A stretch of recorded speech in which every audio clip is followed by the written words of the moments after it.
Alright guys, we're here for the Latina Business Network of New York. We're here right here at West 47th Street, and this is for Law and Disorder with Castro, and that event is going to happen today. We are giving debut to the Men's Committee.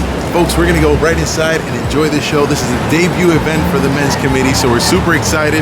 Let's go see what's inside. Let's go!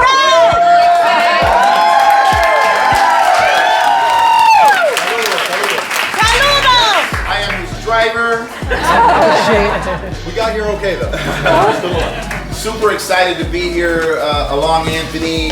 Thank you guys for joining us this evening. We were in this space, Anthony, for Made in Puerto Rico. Anybody see that? Yeah. And we're in this space and we're so excited to be back here. Thank you to the Puerto Rican Traveling Theater for having us back.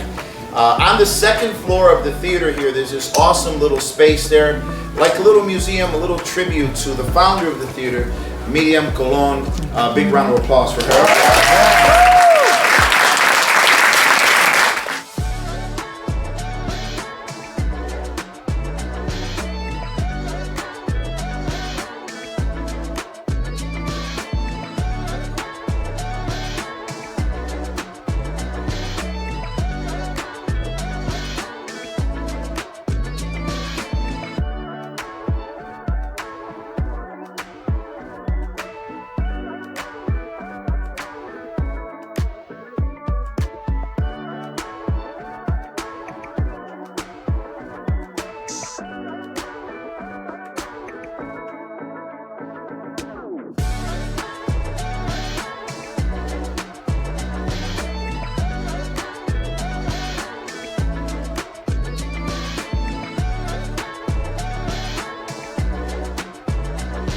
First Men's Committee event. We have Ron de Caldas here, our sponsor for this evening, at the magical, incredible Puerto Rican Traveling Theater.